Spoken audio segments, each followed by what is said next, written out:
Hello, Sooner Nation, OU Insider subscribers, Coach Brian Clinton enthusiasts, people who may or may not have strong opinions about the Texas Longhorns down in Austin. This is the podcast for you. I am Jesse Crittenden, joined as always by Brian Clinton. And for the first time in the history of the Oklahoma Drill, and I think we've been doing this pod for a little over a year now, we actually have our first guest on the Oklahoma Drill, and that would be Jason Suchomel of Orange Bloods. Jason, how special do you feel being the first guest? Yeah, dude, I did not know that, so that's a pleasant surprise. Jesse, I appreciate it, and I feel honored, man. So hopefully I can hold up my end of the bargain. Usually Brian and I, we know we're so important, and our opinions hold so much weight. We just don't want to make time for... Well, I will keep my answers brief then, okay? Let you guys do the talking. Brian, have you recovered from the Auburn trip? Or this is your first OU Texas this weekend, right? As a media member, right? Yes, this is the first one. I didn't get to go last year. We were limited on credentials, but this year I'll be there, and I'm excited about it. I'm excited that I get to take in the fair a little bit with it being a 2:30 kick, so that'll be fun. Yeah. Speaking of that, Jason, I know it hasn't been that long since a 2:30 kick, but this will be my first one as a media member, and I'm used to getting at the fair by like 7:30. Yeah, right and early, having barbecue in the press box at 9 a.m. I'm sure you've done both, right? 11 and 2:30. Is it a big difference? Does it feel different? I prefer the 2:30, especially if I'm going there to the games, because like I've covered 11 a.m. kicks when you have to, like you said, you have to get there super early. And I remember covering at the Cotton Bowl. It wasn't Texas OU, but Texas and Arkansas, and it was the January 1st when the millennium, and everybody thought the world was going to crash down, right? And me and my buddies spent that Friday night out till or whatever, I don't remember what day of the week was, but the New Year's Eve out until all hours of the evening, and then I had to get up and go to that game super early. So 2:30 is right in the sweet spot for me, man. I'll take it. Everybody can get a good night's sleep, still get and then go there, have fun, get out of there at a decent hour. That's what I told Brian. I'm excited about the 2:30 part because usually I get there so early that I'm just not in the mood to walk around and enjoy the fair and stuff. But I think Brian and I are going to still get there a little early and then just take our time. You know, I'll be honest. I have not had a corny dog. I've never had one. It's been years, but yeah. Well, then this is a good year to do it. That'd be a good lunchtime snack for you. Yeah. The one thing I made sure and tried when I went down a few years back was a Fletcher's corn dog. Had to have Fletcher's corn dog, and the fried Oreos, donut burger. There's other things on there, but we can get into that later. Yeah. I don't know if y'all have heard, but Brent Venables on the SEC teleconference a little bit ago said he hasn't had a Fletcher's corn dog either. So me and Brent Venables are one and the same, I think. You might be the only two in the stadium at this point. Yeah. Well, Jason, I mean, we talked actually before last year's OU Texas. Obviously, that every OU Texas is big, but this year with it being the first one, obviously, is with both teams as members of the SEC, with Texas being a 15-point favorite, with Texas being the number one team in the country, 5-0. And with this one being a 2:30 kick, there just feels, even in a rivalry that's so unique, this game feels so, I mean, even more unique than almost any. So I figured we would have you on. We would just hammer you with tough, difficult questions for about 20 minutes or so. But just to start off, man, I think I remember asking you this last year too, because obviously it was a memorable start for Texas. Obviously even despite the loss, they used that momentum, go to the college football playoff. I think they should have won that Washington game, but that's a whole other discussion. How, with Texas being the number one team in the country, 5-0, what is the vibe just overall right now in Austin? I would classify it as extreme confidence. And, I think what Texas fans need to hope is that it's not overconfidence, but this is a team that, let's be honest, they haven't played the most difficult schedule. And that, yes, they played Michigan in the Big House, but Michigan we've seen is, very beatable. But Texas did. What they've done, guys, is they've gone and they've beaten up on teams the way great teams should. Okay, they're not squeaking by against Michigan and the UTSAs of the world. Mississippi State, their last game out 2 weekends ago, was their most sloppy game of the year. By a pretty significant margin. That game stayed closer than most people thought it would. Maybe into even the second quarter. But it's been a really good Texas team that just doesn't have a lot of weaknesses. I mean, it's hard to find a true weakness. There's maybe a couple areas of this team that are maybe you could classify them as average, but by and large, this team is pretty tough across the board. I think the confidence among the fan base is extremely high. I think the confidence within the team is extremely high, but this team does a pretty good job, and Sark and the coaching staff too, of saying, "Hey, let's take it week by week." And every coach says it, right? But I think this team truly does a pretty good job of staying focused.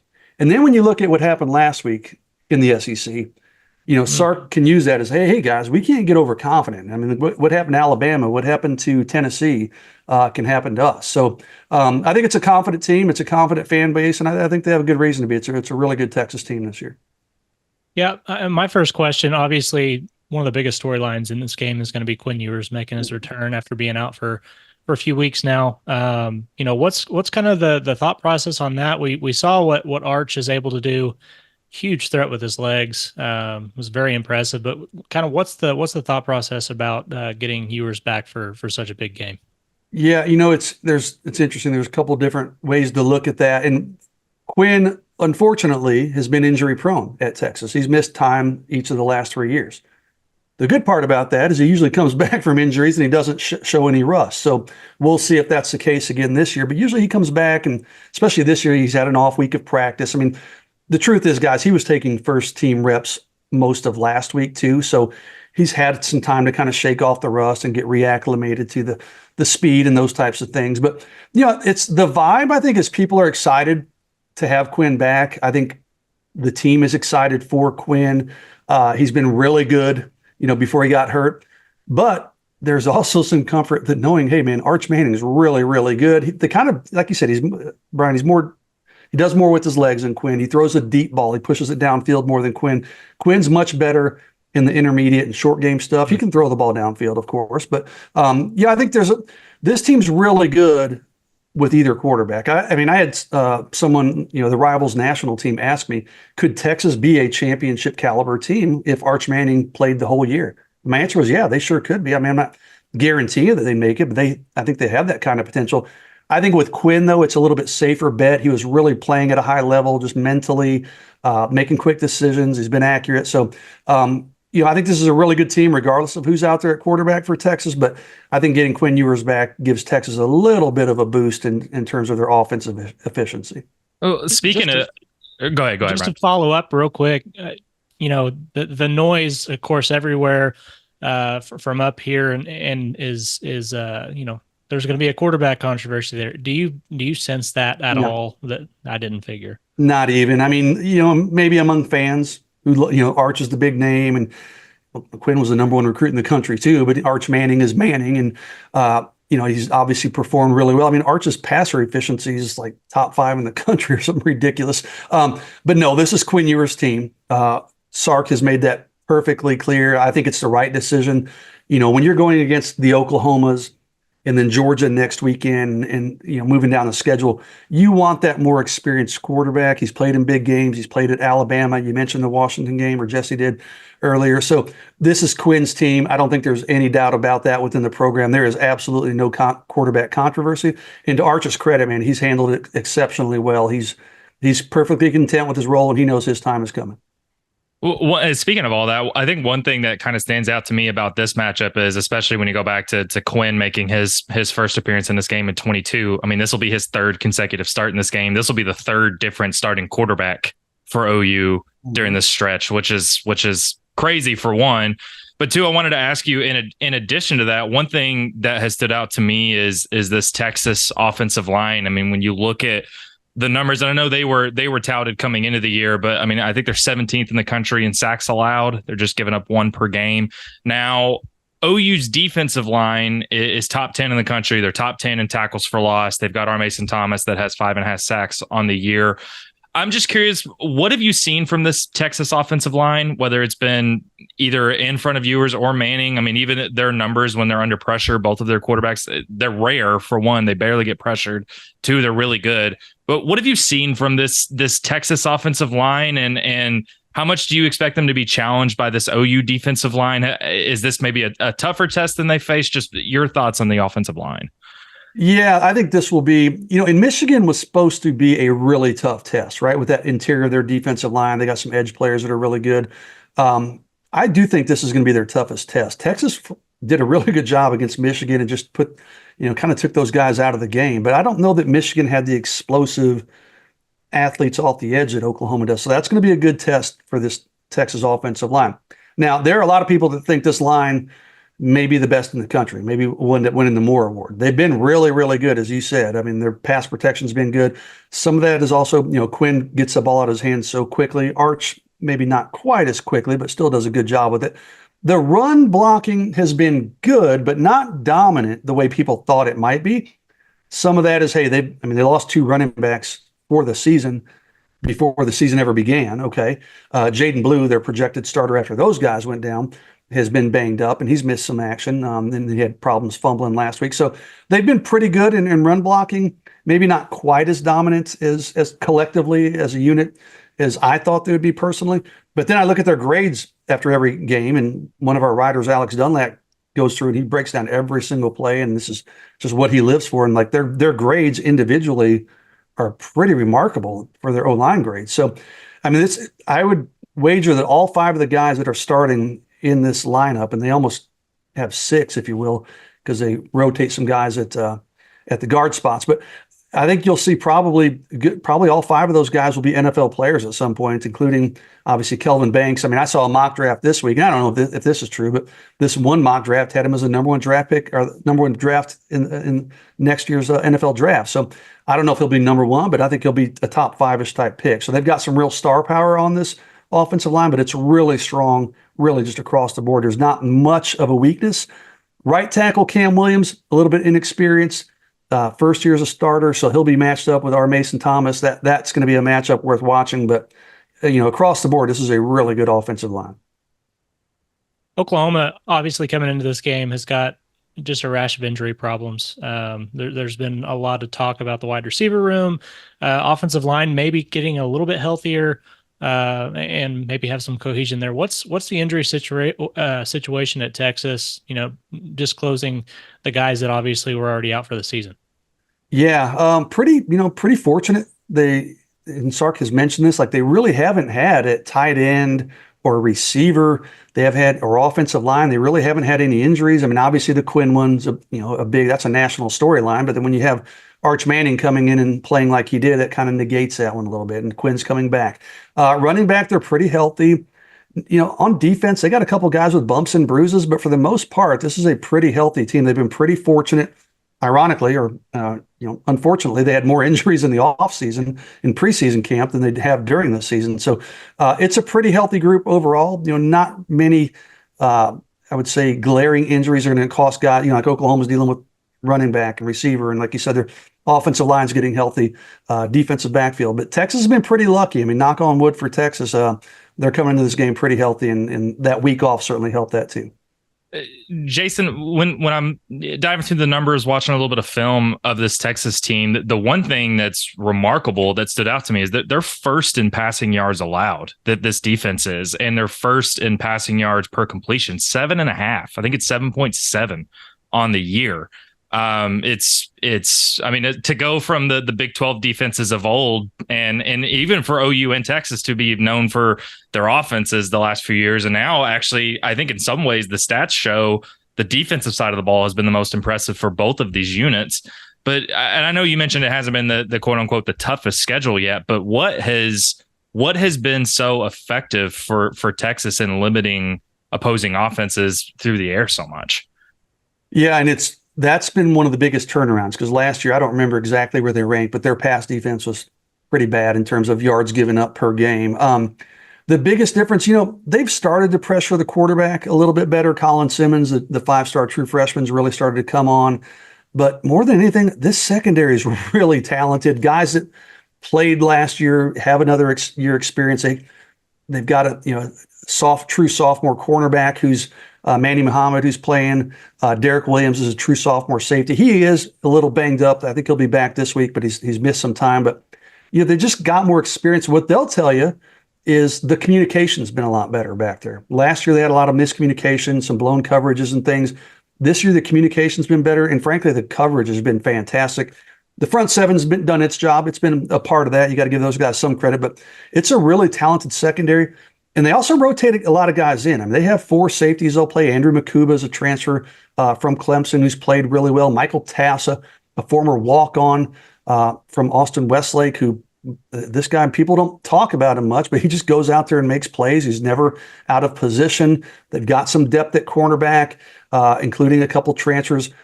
They've made some changes. Jahdae Barron was kind of their star. Okay, he was at their nickel back, and he was fantastic. He could have come out and gone pro next year. He decided to come back. Well, they've moved him now to cornerback and put Jalen Gilbo in that nickel corner position, that star position, because he's been fantastic. He's been so good in the fall camp. They said, hey, we got to find a way to get this guy on the field. So we're going to take our surefire NFL nickel defender and we're going to put him out at cornerback. And Jahdae Barron's been good. I mean, it's just a talented group. Again, I mean, I'm going to say this quite a bit, but you're going to see a lot of those names that will play on Saturday. You're going to see those guys playing on Sundays. So they've got a lot of depth and they've got a lot of top end talent in that secondary that's just really taking the step forward from last year. I think it's just kind of a natural development for some of these young guys. Well, and this secondary, which as you've said, is incredibly talented. They're going to face a first-time starter, or he's starting his second game, but first-time starter in this game, and Michael Hawkins. You saw a little bit from him, just some of the poise that he showed on the road against Auburn, and then obviously he's had some time to kind of get ready for this game with the bye week. How do you expect Texas to go about to go about playing against him? Would you expect them to bring more pressure? Are they going to sit back and force him to hit tight windows? What would you expect there? I think it's a good question. If they'll pressure him or kind of drop back and try to confuse him, I think you'll see a little bit of both. Pete Kwiatkowski does a good job of mixing things up. Johnny Nanson's a new defensive coach that they brought in, so he brought some fresh ideas from Arizona. So you've seen some pressure off the edges from this team. You've seen some pressure even from the defensive backfield. But with a young quarterback, you may want to try to confuse him a little bit, because if you bring pressure and you get behind him and he takes off upfield, he's capable of, we've seen it against Auburn, he's capable of breaking off huge runs. And Sark said that. He said, hey, you got to be mindful with your rush lanes with him, okay? You can't just, lose your kind of containment, or he can break off. He's not going to go for 5 or 6 yards. He'll go for 40 or 50 yards. So I think maybe to begin with, and again, I don't know their game plan, obviously, but I think you might see him sit back, try to confuse him, rely on their front 4, maybe bring 5, try to heat him up a little bit, but I don't think they're going to go all out aggression, not right off the bat. See if he can, obviously he's played in Auburn. That's a tremendous environment, but not like what he's going to see on Saturday. I mean, that environment alone may rattle him. You may not have to pressure him too much. So personally, I would think they would maybe sit back a little bit, drop into coverage. Yeah, you're going to have to play the run, of course, take that away. Make him, like you said, throw some tough passes against tight coverage into tight windows, make some good reads. But, ultimately, this is a staff that does a good job of mixing things up on defense, and I think we'll probably see quite a bit of variation. When you look at this game and everything that Texas has shown through 5 weeks, everything OU has shown through 5 weeks, obviously Texas being a 15-point favorite suggests that, the people are expecting this to not only be a Texas win, but a pretty dominant one. What, I know this is kind of a big question, but if you can boil down this matchup to one thing you're watching, whether it's a stat, a statistical area, a position group matchup, a player, what are you going to be focusing on the most, and what do you think is going to have the biggest impact on this game, either from the Texas or from the Oklahoma side? It's the most obvious answer, but I'm going to take it as a cop-out. It's a quarterback play. Can Hawkins do, as a true freshman in his second start and his first career Red River rivalry start, can he handle that pressure? Can he handle it against a really good Texas defense versus Quinn Ewers? Quinn, we know what Quinn is. He's going to be an NFL player next year. He's potentially a Heisman finalist, maybe even despite missing 2.5 games. He still might be a Heisman finalist. He's a guy that's experienced. He's a guy that can handle the pressure. He stays pretty even keeled, but he's also a guy coming off injuries, right? He hadn't played in a few weeks. So I think the quarterback situation for both teams is going to be what kind of decides this game. And obviously it's a pretty significant advantage for Texas. And I think that's why you see that line where it is at, a little more than 2 touchdowns. I think it ultimately comes down to the quarterback play. OU has some question marks at receiver with who they're going to have available, even at running back. Texas comes in pretty healthy. They're deep at receivers. I just think the skill talent on offense at Texas is better than Oklahoma, and I think that's why you see that line getting so inflated. But ultimately, if you're asking me who am I going to watch, okay, how are these quarterbacks going to compare? Are they going to be close to even? Because if they are, I think that's a win for Oklahoma, right? But if Quinn Ewers is head and shoulders above of a freshman quarterback making his first start, well, then obviously that bodes well for Texas, and then you might see a game where the score opens up a little bit.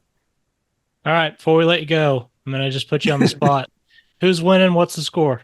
Hold on, and before I'm going to I knew Jesse was going to jump in here. Hold on, hey, go ahead, Jesse. Get out of here. I just have to say, last year you did predict on our OU Insider pod that it was going to be a Texas win, and they were 8 seconds from doing so in your in your defense. But that is not the way. So does that affect your prediction potentially? Not really. I'm pretty stupid. I'll just keep eating crow until I don't. So, I did a show on Orange Bloods with Onmar Richardson, and we talked about this. And I said, at this point, the line was 14.5. So you had that hook, right? And I was like, that doesn't scare me if I'm a Texas fan or a Texas bettor. Listen, all due respect to Oklahoma. I respect the program. I respect Venables. I just think this Texas team is really, really good. I think Oklahoma's offense is suspect. I don't think they can keep up with Texas. If Texas loses this game, or if it's close, it's going to be because Texas turns the ball over a bunch, like last year, and maybe just makes some mistakes. Maybe, Quinn Ewers isn't sharp, or a special teams breakdown. If both teams play even a fairly clean game, let's say a B+ level game, I think Texas wins this games by a couple scores. I went on record after week 2 of saying Texas is going to beat OU by multiple scores. Double digits, I said, and they're going to beat A&M by double digits. I'm sticking to that prediction. The rivalry game, I get it. Rivalry game, you throw the records out the window, this, that, and the other. That seems to play true more often than not. But I think this is a really good Texas team against maybe an Oklahoma offense that's not quite where it usually is. I think this Texas team's pretty dialed in, pretty focused. Score prediction, I haven't really made thought of one. I usually do those later in the week, but I think Texas is going to be mid-30s to upper 30s. Oklahoma maybe 14-17. So I think I'm kind of picking it in that range. Doubling and tripling down, I see. Honestly, I can. If I'm wrong, you will not see me on this next year. So, yes. I was about to say I didn't do that much after last year's game, but if this year, if it turns out if it's another Oklahoma win, I may have to give you a harder time this year. Even when I did the Orange Blood show, Anwar was like, dude, really? Are you really sticking your neck out on that far in this game? I was like, I don't know. I just feel really confident. And like, I'm usually, guys, the more mellow, level-headed one. I'm usually the ones when everybody else is saying after 2 practices, oh, that guy's going to be a first-round draft pick, and Texas is so good. I'm like, whoa, let's slow it down. It's a running joke among Orange Blood staff that Suchomel's phrase is, slow down, guys. We need to see more than a couple practices. So I'm usually the one backing everybody else down and saying, hey, don't go crazy with these predictions and projections. But I don't know, man. I said it after week 1 and week 2. I was like, I think this is a really good, legitimate national championship contending Texas team. I'm still not completely sold on Oklahoma with their offense. Add it all up, and I just think Texas wins this game. I think, like I said, mid-30s to 17-ish. So I think if I say that, I guess just talking it out as I talk this out, I guess I'd have them covering that spread by a little bit. So, I think it's going to be a good win for Texas. But hey, I've been wrong before, as we well know, and these rivalry games can really make things interesting. Well, I've got to say, I'll say in fairness to you, I haven't made a prediction yet, so I can take this back if I want to. But I would probably pick Texas with an edge. I'm not nearly bold enough to predict them to cover the spread. So okay. I appreciate you being a little bold. I do. Honestly, I can appreciate that if nothing else. If I was a betting man, I'd say, let's make a wager, but I'm not a betting man. So yeah, I've lost too much money to Vegas in my lifetime. So. Well, Jason, I really appreciate you hopping on again for the second time in a year to preview this game. Wish I was going to see you down in in Dallas, but I'll enjoy my first ever corn dog. Brian and I both will in your honor for hopping on this pod. So I Fantastic. appreciate Well, that. yeah, appreciate you guys having me and enjoy the game. Have a good week. Appreciate you, Thanks, man. Jason. All right. We appreciate again Jason Suchomel of Orange Bloods for hopping on with us again as the first official guest of the Oklahoma drill. I kind of realized that as we started recording, and I was like, Brian, I think we might need to have guests on more often. Do you think people who are listening to this every week are getting tired of just us every single No, week? never. No, no, no, no. Who would get? I mean, I've got the voice. I'm the songbird of my generation. So, I mean, I know my voice is something that people want to listen to, and you obviously you're the musician of the group. So, uh, Is we should talk about OU Texas, but before we do that, is Step Brothers the all time great Will Ferrell movie? Because you mentioned obviously the songbird of his generation. yes. Is that the GOAT? Personally, it is for me. I mean, Anchorman's up there. That's really good. I mean, love Anchorman. Old School's good too. He's not as prevalent in that one, but Old School's good. But yeah, I'd have to go. I'd have to go. Step Brothers. One that kind of sneaks in there though is Land of the Lost. If you haven't seen Land of the Lost, that's a It's good been one. forever, but I loved that movie growing up. I think I would have to, man, because when you rattle off how many Will Ferrell movies there are, it's incredible. I'm gonna say Anchorman with Step Brothers as a close second. Yeah, I loved I wouldn't Anchorman argue. growing I up. wouldn't argue that. That's a good duo. Well, we've heard the Texas perspective. Too much Texas. As great as Jason is, too much Texas. Too much. Time to hear. Time to hear about Oklahoma. Obviously, kidding. Jason Sugmel does a great job at Orange Bloods. If you guys are also a part of the Rivals Network, just like we are at OU Insider, if you want everything Texas related, obviously go visit them at orangebloods.com. But Brian, we've got to talk about the OU side of things. We've heard the Texas side of things, and here's the reality. And we touched on this a little bit with Jason, but OU is a 15-point underdog in this game, which to me is, and I joked with you before we started recording, but I think the first and second teamers for both teams could be out, or for one team could be out, and I still wouldn't have the other team favored by 15 points. There's just outside of the 2022 game when I think it was pretty clear Texas was going to win that, given how chaotic everything was for OU not having Dylan Gabriel. That may have been the most predictive, but otherwise, I mean, I don't know how you could have predicted last year where OU jumps out, loses steam a little bit, then somehow finds a way to win that game. All that being said, just diving into this game from an Oklahoma perspective, what immediately stands out to you? Let's talk about the defense first. On the defensive side of things, what stands out to you about this matchup? First thing is Dasan McCullough being brought back into the fold. I really like what I've seen from. If I'm an Oklahoma fan, I really like what I've seen from the defensive front in the last couple of games. It was kind of you saw it against Tulane, you saw it a little bit against Houston, where they were really able to dominate the front for good portions of the game.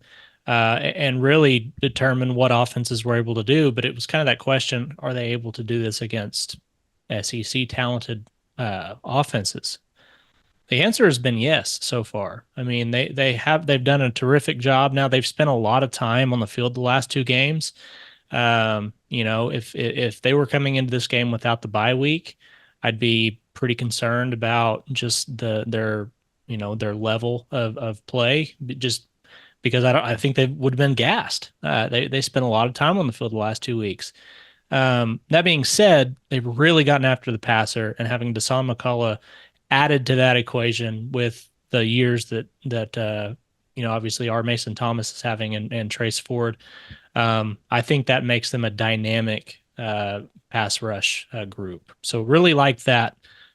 I think the biggest thing, going back to being a little kid watching this game, it's something that my dad, my grandfather, everybody's talked about it. Whoever runs the ball more effectively in this game typically wins it. That's just how it's always gone. The team that is able to Win the rushing total typically wins the football game. Oklahoma's been stout against the run. We saw some leakage last time against Auburn towards the end of the game, but for the most part, Oklahoma's been pretty good, and I really think that's got to be the focus for Oklahoma is they have to be able to limit what Texas does in the RPO game early down situations. Make Texas have to convert on third and longs, put their quarterbacks in situations where they have to hold the ball a little bit. And that all starts with being savvy up front against the run. So that's kind of what I'm looking for. No, I agree with you because to me, Brian, I've spent the first part of this week just diving through the numbers for both teams, and I asked Jason about this a little bit. But to me, I think, and look, there's so many areas. I'm not trying to ignore a bunch of other areas to look at, but to me, this game comes down to Texas's O line against OU's D line because when you look at the numbers, so Texas, according to Pro Football Focus, the best pass blocking team in the country, first. 92.4 Pro Football Focus grade. They are 17th in the country in sacks allowed. They're just giving up 1 per game. So they're really good at pass protection, but they have, as Jason alluded to, they have struggled a little bit blocking the run. Now, their running game has been fine. I think they're averaging 5 yards a carry, about 190 yards a game, but their pass blocking, they're 63rd in pass blocking, according to Pro Football Focus. They're 60 in run blocking. Okay. Just it's 63rd in run blocking. They're 64th in tackles for loss allowed. They're allowing 5 a game. So there's 2 things. OU's pass rush has been the thing that's defined them through 5 weeks. They're top 10 in sacks. Texas has not given up almost any pressure at all. And then the other side of it is OU's run defense has been fantastic this year, giving up 2.6 a carry.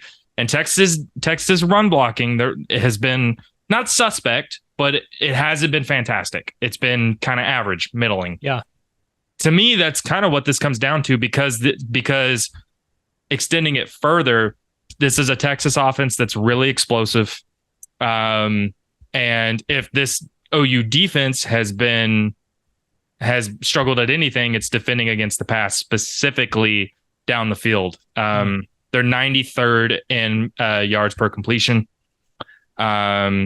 They're in the 80s nationally in yards allowed. So I think if OU can't get pressure on Ewers, I think the big plays are going to be there. And if you're OU's defense, I think you have to assume OU's offense isn't going to score 40 points, right? Mm-hmm. It's going to have to be a defensive led effort, and they've got a lot on their plate. And I think it's going to have to come down to that defensive line. That's the matchup that stands out to me at least. Yeah, no, I agree with you on that because the way that Oklahoma has played defense, even going back to Venable's stint as a defensive coordinator, the explosive plays over the top is typically what has been the complaint. If there's a complaint, but that's because it's such an aggressive attack style defense, and so when Oklahoma's at its best, those attacks get home.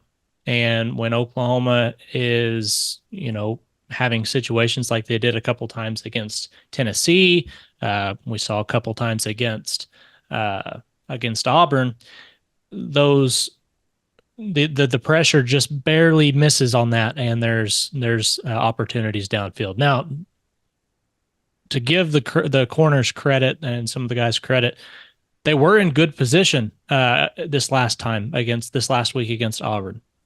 They just didn't make the play. And in games like this, not making the play almost always ends up costing you big time. And so, this is definitely going to be a situation where if you're not getting home, if you're not making Ewers or Manning or whoever's back there, if you're not making them get that internal clock going and try and get rid of the ball faster than they want to, they'll just pick you apart. One thing that has stood out to me, and I mentioned this a little bit to Jason, but that getting pressure is going to be important regardless. But the other side of it is, if there's anything that Quinn Ewers has done pretty well this year when he has played, is he's done pretty well under pressure. According to Pro Football Focus, he's 9 of 15 when he's under pressure. For one, only 15 times he's been under pressure on passing attempts, not very many. 15 of his 79, he's been under pressure. He's 9 of 15 for 127 yards, 2 touchdowns, and a pick. So he has been good under pressure, just hasn't been pressured a lot. And I don't think this Auburn team has faced a defensive line like this. One other thing on the defense before we talk about the offense, I'm really curious how OU handles the secondary as a whole, not only snaps, but who all plays and how they divvy up coverages. If they run a lot of zone, if they run a lot of man. I think we saw some limits in this man coverage against Auburn. Obviously, Dolby, Des Malone, or not Dolby, excuse me. Des Malone, Kenai Walker obviously got burned a couple times. I also don't think the safety help was amazing on some of those long plays that Auburn had. I'm curious not only how much do those guys play, because I don't think Gentry Williams is going to be back, but I wonder how much Eli Bowen's going to play. Because while he's been great the last couple of weeks, when he has played, he's the highest graded corner on this team. He hasn't played in an atmosphere like OU Texas. Yeah. I don't know. I know we don't know the game plan, the scouting report, but if you're OU, how much you run zone, how much you run man, and how much are you throwing Eli Bowen into the fire in this game? Man, that's a good question. Well, I mean, as far as Bowen goes, I think you have to throw him out there, right? I do too. Like, I don't think you have a choice. He's not only has he proven that he is capable of taking those opportunities and being successful, but I think he's the best that you've got right now in man-to-man coverage, and that's not a slight. I mean, I think he just has a knack for it. I think that's a guy that has an extremely high ceiling in playing man coverage, and the athleticism is there. Like, I think the youth is the only thing you worry about, and with a guy from the state of Texas, from Geyer, like this is playing in the OU Texas football game, playing in the Cotton Bowl is going to be a huge thing for him. Like, I know we saw Peyton Bowen last year as a true freshman make some pivotal plays, forced a fumble against Quinn Ewers, if I remember correctly, and played a big role in that game. And so I think that's kind of what you have to do is you just throw him in there and see how he does. Now, as far as playing man and zone, I mean, again, we don't know what they're going to do, but I think with a guy like Isaiah Bond on the other side, who should scare you as a defensive coordinator, should scare you as a defensive player, somebody that you need to maybe not should scare you, but you need to be aware of where he's at all times. That's going to be interesting how they decide to cover that, because Bond has been far and away their biggest threat down the field. And I think that if there's going to be shot plays, if there's going to be plays that need to be made, that's where they're going to go, is to Bond. So it'll be interesting to see how they play that. I would not be surprised at all if they bracket him some and have a safety help on pretty much anything downfield with him. But we'll see how they end up playing it. But yeah, the secondary has been, if there's been something to attack on the Oklahoma defense, that's been the secondary. But I do think that they're in a better situation now than they have been at any other point in Venable's tenure. So just some numbers. Texas is 8th in passes of 20 yards or more with 25. They're 8th in passes of 30 yards or more with 13, and they're 9th in passes of 40 yards or more with 7. OU is 93rd in giving up passes of 30 yards or more. They've given up 9 such passes this season. So to me, that's going to be, that's going to be the thing I'm watching. OU's offense, man. Here's the thing that I think we should say before we get into any of this. It is absolutely bonkers that a true freshman quarterback is going to be starting in this game, for one, and two, that he's almost certainly going to be again without his top 5 receivers. Just bonkers. I think especially in our job and what we do, and we kind of have to just, okay, this happened, now what? This happened, now what? I think sometimes it's important to take a moment and think about just how insane that is. I don't think and I mean, it's crazy in any game but for it to be this game, this is more dire straits than 2022 when Dylan Gabriel was out. Now, dire straits were obviously that was Davis. I am more confident in Michael Hawkins than I am in Davis Bevel. I'm more confident in this team as a whole than I was in that team. But true freshman without from an injury perspective. Yeah, from an injury perspective, yes. This is insane. It's insane what they're asking Hawkins to do. It's the right thing to do. It's insane to ask him to do this. Yeah. There's so much weight on his shoulders to try to make this work against a Texas defense that has been one of the best in the country through 6 weeks. Just has. Yep. So much we could analyze on this side of the ball. I actually think this side of the ball is both more interesting and perhaps more grim to analyze than the other side of the ball. Broad question. What are you watching? What are you looking for? I actually have a few things on this, and I think that's probably why you would allude to it being a little more interesting, because they're as ironic as it is. I think one of the things Oklahoma has going for it coming into this game is not only has it been a little more battle tested than Texas has been, but they kind of have like that element of you have no idea what the heck they're going to throw at you offensively. Like, I mean, the difference between what we saw last week or 2 weeks ago against Auburn versus what we see on Saturday in the Cotton Bowl offensively, I would imagine is pretty different. I would imagine there's a pretty wide variance in what you see. Now, the first thing, does Michael Hawkins continue to play with the poise that he did against Auburn?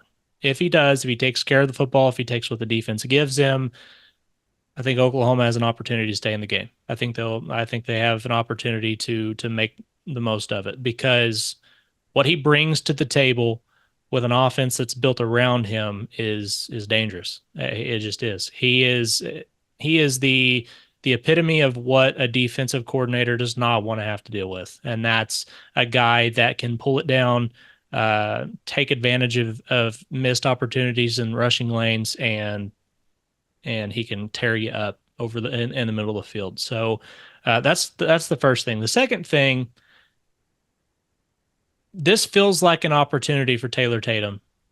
Like, if there was ever a time, I mean, we've seen it on both sides of this rivalry, going back years and years, young guys emerging as huge playmakers for either team and really coming out of nowhere. I think from a national perspective, if Taylor Tatum was to emerge as a huge part of the Oklahoma offense in this game, it would be like out of nowhere. Obviously, if you've been watching this podcast, you would know, because Jesse and I have been talking him up for quite some time. But I think getting Taylor Tatum back and leaning on him in the running game and in the passing game is a huge, huge opportunity. He played out wide in some slot position stuff in high school. I think that's something you could see him do, especially if Oklahoma wants to spread the Texas defense out and put a little bit more pressure on them as far as Hawkins being able to run, having more space. I think that would be beneficial. But Taylor Tatum could be an X factor. And then the last thing, I mean, obviously you're going to want to watch the offensive line, and there's other things there, but can Jacoby Johnson have a role in this game? Like, if Jacoby Johnson comes out and has a role in this game, I think you really are lacking a dominant X wide receiver right now. If you had just a guy that can be a possession player out there that's not at the tight end position, that maybe takes a little bit of pressure off of Brennan Thompson and route running, it would be huge for the offense. And if Jacoby Johnson can be that, which, you know, it just kind of it sounds like he's been somewhat impressive the last couple of weeks in practice. If he can have a role in this game and can be a threat for Oklahoma in the passing game, I think that really opens up opportunities for Oklahoma to win this one. I like the Jacoby Johnson point, and that is a part of what I'm thinking. If you're an OU fan and you're trying to be optimistic, you're thinking, look, you're coming off of a really impressive win against Auburn that I think looks even more impressive than it did a couple weeks ago. Because as great as it was to get a win there, now that we've seen how chaotic the SEC has been with Vandy beating Alabama, which for one, no fluke. If anybody watched that game, No. Vanderbilt took it to Yes, them. they did. Yeah, that 40 points wasn't scored on long bombs. I mean, they drove down the field all freaking day. It was impressive. Yeah. And that last drive of Vanderbilt when Alabama had to get a stop and Vanderbilt was like, not only are you not getting a stop, we're going to run it for like 10 yards every play. Yeah. When you know we're going to run the ball, you know we're going to run the ball and we're going to do it anyways and get 10 yards. Yeah. Like I just was shocked that Vanderbilt, anyways, with Tennessee losing to Arkansas, with Georgia almost losing to Kentucky, with Kentucky beating Ole Miss, with Texas A&M beating the hell out of Missouri. I mean, we have seen how chaotic. So I actually think in some ways, as much as the offense looked anemic for 3 quarters against Auburn, I think we have found in the SEC this year that you just got to win. It does not matter how ugly it is. It doesn't matter how you do it. You got to find a way to win. So anyways, when you couple that in with the fact that you had this bye week to get healthier. Now, I don't think OU is going to be as healthy as some were hoping it would be. Sure. You get McCullough back. I'm just going to tell fans now, I think you're going to serve yourself better now if you're going into this game expecting not to have Deion Burks. Yeah. We will know a little bit more. We're doing this before the availability report tonight. Yeah. But you're still going to have the offensive line. You finally got your preferred starting five out there against Auburn. Now you've had this bye week to continue to build cohesion. Now you give Seth Luttrell a couple of weeks to really figure things out with this offense around Michael Hawkins. Those are the positive things. If you're an OU fan, those are the positive things you can cling to. But looking at the stats, man, I'm glad you mentioned the Jacoby Johnson part of it because, like I mentioned earlier with Jason, this Texas team ranks first in passing yards allowed. Yep. First. They're barely allowing 100 yards a game.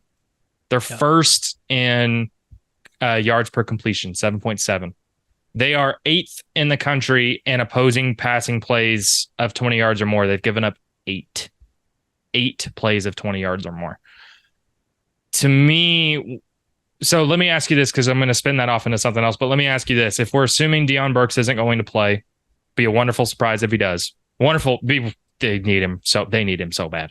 I had an answer to Parker about this, but if you're assuming Deion Burks isn't playing, knowing how stout this Texas defense has been, who is the guy in the passing game that needs to step up, that needs to have a big game for this offense to have a chance?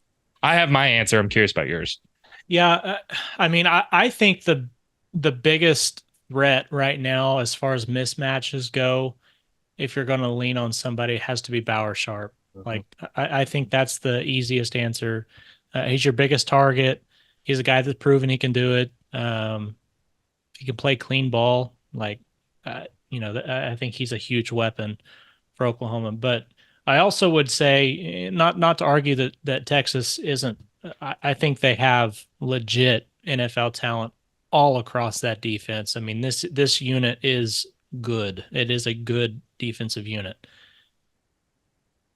Colorado State, Michigan, UTSA, Mississippi State, UL Monroe. Not exactly a murder. Not exactly. I mean, General Booty, love the guy. That's I mean, the quarterbacks that they faced, the offenses that they faced. Mississippi State last week kind of hung around a little bit, but it wasn't because they threw the ball very well. This will be the toughest test they've had from a passing perspective, which sounds insane because Oklahoma hasn't had their top 5 receivers, but just based on talent alone on the offensive side of the ball, this will be the best offense that they've seen. Now, if it's not Bauer Sharp, and I've already mentioned Jacoby Johnson, another guy that kind of has that same build, I guess, is Zion Kearney. Like, he's been around. I've watched enough film. He's been open a few times and he's been missed. If he just continues to keep his head down, keep running his routes, keep doing what he needs to do, the ball will find him eventually. And I think once it does, it could be a snowball effect because there's a reason why he was rated as highly as he was coming out of high school. He was a big get, and I think at some point he shows up. Maybe it's this week, maybe it's not. But those are my guys.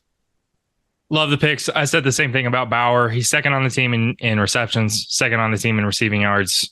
He's going to have to be a safety blanket, a guy that can give Hawkins an easy 6, 7, 8 yard completion. Even that, some positive yards, something that keeps you ahead of schedule. I'm going to throw Brennan Thompson in there as well, just because I think he is by far the best option when it comes to getting something over the top. And that hasn't really happened this year. Texas hasn't allowed that also very much this year.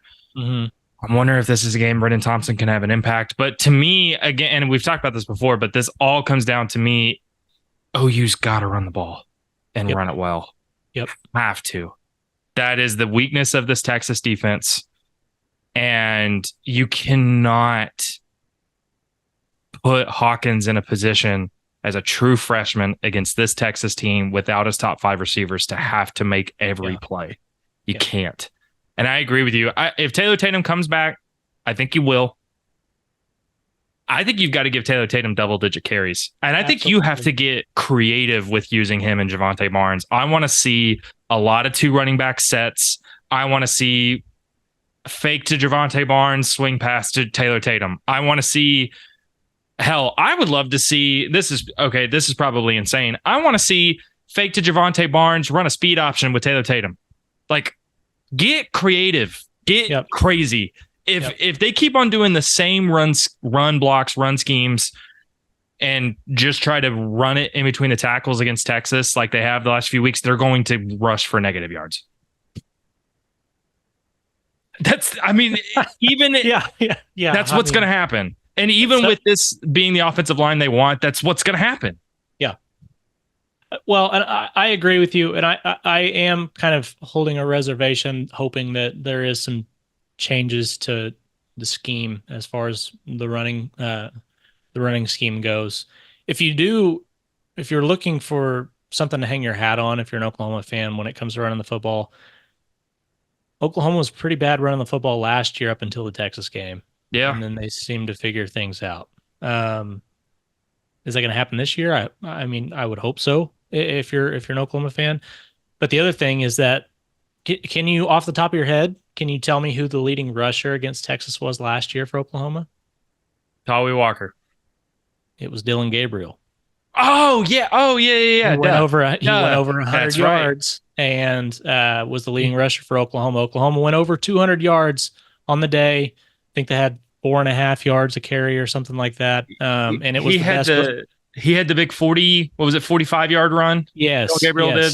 Yep. Yeah. And, that's something where I think if Oklahoma can scheme it up and get the numbers in the box, Hawkins is a guy that, I mean, all credit to Dylan Gabriel. He's a good athlete, but Hawkins is on another level as a ball carrier. And so, we could see that. I think this is one of those games that where if Oklahoma comes out and they find some success in the running game, this looks a lot different than most people are expecting. So, a lot of intangibles, lots of things that could change, but that's what makes this game fun. So, really excited for it. Well, I'm going to put you on the spot. Boil this game down to one thing. Oklahoma has to do blank to win this game. One thing. I'll give you my answer first, and it's simple. Can't turn the ball over. I mean, there's a lot of things Oklahoma's going to have to do well, obviously, but to me, turnovers are a non-starter. You not only have to win the turnover margin or the turnover battle, I don't think Oklahoma can afford to turn the ball over. That's the easy. That's kind of a. If you lose the turnover battle, I mean, I hate to say it this way, but if you lose the turnover battle, it's going to be hard not to have Texas cover that total. I mean, and that's going to be really. I mean, that's going to be really hard. Texas has been middle of the pack in forcing turnovers. They have 9 on the year. But it's also hard because Michael Hawkins hasn't turned the ball over in 6 quarters. So the law of averages tells you or not law of averages. What's the law? There's a law. What is it? Murphy's. Not Murphy's. If something can, it will. Yeah, no, probably or whatever. You guys know what I'm talking about. Probability. Yeah. Probability. Okay. But you can't lose the turnover battle. You just can't. The only turnovers that I will accept is not like an execution problem where it's a bad snap or running back just loses the ball. I'm okay if it's a long passing play to try to get something going through the air, but like a de facto punt. Yes. Yeah. Because I think OU is going to have to take shots. They didn't take enough against Auburn. And I'm not saying force things, but if Texas, you have to keep the defense honest. Yeah. I mean, if let Texas, them, if Texas feels confident just stacking 8 in the box and OU doesn't take advantage of it, it's just going to be a long day. Yeah. So somehow take chances, but don't turn the ball over. Play perfectly. Yes. Play perfect football. Yes. Don't do anything wrong. One thing for Oklahoma to win this game, I think Michael Hawkins has to be dynamic. I think he has to be effective as both a runner and a passer. Like if he can, and the thing is this Oklahoma team, I think everybody is still probably transitioning. Anybody that follows this team is still transitioning to this being a defensive-minded football team. You almost expect, at this point, you expect the Oklahoma quarterback to be, if not in New York as a finalist for the Heisman Trophy, you expect him to be at least in the conversation. Like that's really been the case for, I mean, we're going on 8 years now. Right now, not saying that Hawkins can't be that guy at some point, but right now, the backbone of this team is the defense. And so Mike Hawkins has to make plays with his legs.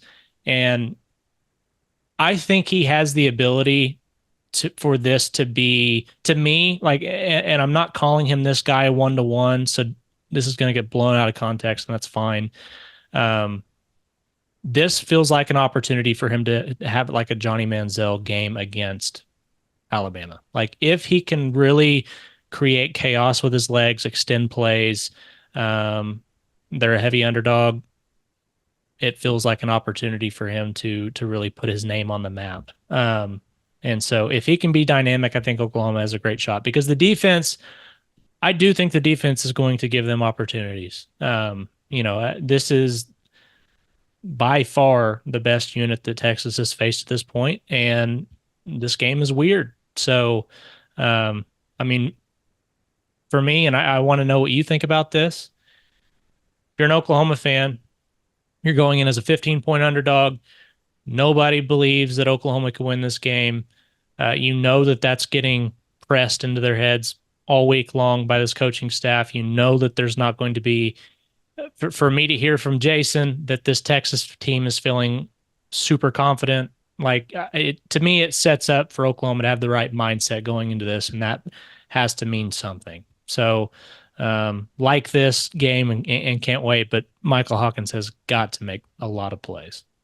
I agree. Yeah, I'm stunned. Like I said earlier, I'm stunned that the line is what it is. Stunned. And that it's gone up because it opened at 14.5. Mm-hmm. Interesting. I'm stunned. It's the third biggest line Oklahoma's been on the wrong side of since 2000. I don't know if I would ever have an OU Texas line bigger than like 7.5. That feels like that should just be the base. Like if it goes higher than that, you're out of your mind. Yeah. And even 7.5 just feels, I mean, I think, and of course I don't have the statistical data to back this up, but I think OU has always done better as an underdog. They were an underdog last year and then came out and hit Texas in the mouth right away. I think it's going to have to be that kind of mentality and that kind of spark. But yeah, if you don't think if anybody doesn't think that OU, if the coaching staff and the players haven't heard all week that they are more than a two touchdown underdog, and that isn't fueling them, I mean, like I said, I think it's reasonable that Texas is favored. Absolutely. Agreed. Yeah, absolutely. They're the number one team in the country, and I think that right now they're deserving of that. Yep, and they have looked better top to bottom than Oklahoma has through 5 weeks. Absolutely. Absolutely. Yep. But I think Oklahoma can win this game. Like I said to Jason, I would probably, I'm not going to make an official prediction. Come on. If you're putting me on the spot, I'll say, man, is it even worth it to make a prediction? Because people are going to, OU fans are probably not, but it's all a bit. Life's a bit. That's right. And you know I love bits. And it's not fun if we don't. I'll say Texas 24-21. That is insane that's the score that you picked. Why? Because that is the exact same score that I picked with the opposite team winning the football game. You got Oklahoma 24-21? Yes, 24-21. Yep. I love it. Would love to be proven wrong. And yeah, I think I would feel even differently if OU had a couple of more guys back healthy, and if the offense had looked a little better against Auburn, just a little better. Yeah. They made enough plays in the end, but the first 3 quarters was bad. Yeah, I am basing mine off of something clicked in that final 7 minutes, and that's the team that we're going to see. I don't disagree. That last 7 minutes, if that's truly the team that Oklahoma has, they'll be in every game. They'll be in every game the rest of the way. I mean, even the Alabama that I thought marked that down as a loss. Well, it looks like they may have a 2017 Oklahoma problem. So I probably go too far out of my way sometimes to try to be as unbiased as possible. That's a good thing. But I'm on the opposite side of that. I don't. There is nothing unreasonable with picking Oklahoma to win this game. There's not. Yeah. The stats will show advantages for Texas. Absolutely. The film will show advantages for Texas, but Oklahoma can win this game. 100% Oklahoma can win this game. But I think they need more things to go right than Texas does. And maybe that's a very good way of putting it. Yeah. Maybe that's where I'm coming back to. And that's why I'm saying Texas squeaks out a 3-point win. Is I think Texas has a bigger margin for error. They're coming into the game with a bigger margin for error. And I think they can play a C+ game and still win this. And I don't think OU can play worse than a B game and win this. I just don't. Yeah, I like that. I agree with that. We'll see. We're going to be down there. You, me, Parker, and Brandon, the full 4-man OU Insider crew taking on Dallas. We'll get there Friday night. We'll all convene at the fair Saturday morning. I want to address the comments before this. Because I know that there are going to be tons of people who have been to the fair more than I have.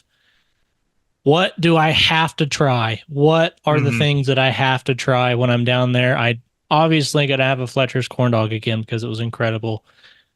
What are the things we need to try? Yes, please put them in the comments. Message us on ouinsider.com. I'm going to get a corn dog. It's going to happen. I will get one. Got to try a fried Oreo. Ooh. Have to. Yeah. Cheat weekend. That's what I'm going to call it. I'm going to call it a cheat weekend. Yeah. All right. Yeah. All right. Let's let us know in the comments. Let us know over at ouinsider.com. We will be the 4 of us there this weekend. Follow along at ouinsider.com for all kinds of pregame, during the game, and postgame coverage. We'll have interviews and breakdowns and podcasts here at the OU Insider YouTube channel. Make sure to like and subscribe. And let's all gear up and get ready for what is going to be one of the most unique and, dare I say, one of the most special OU Texas games that we've had in a very, very long time. So thank you guys for tuning in. As always, thank you to Jason Suchomel from Orange Bloods for hopping in with us to talk the Texas side of things. We'll be back next week on the Oklahoma Drill to talk about either a invigorating, fantastic win for the Sooners or tough to swallow, gut punching loss. We'll see how it goes. Till then, we'll be back here next week on the Oklahoma Drill. We'll see you then.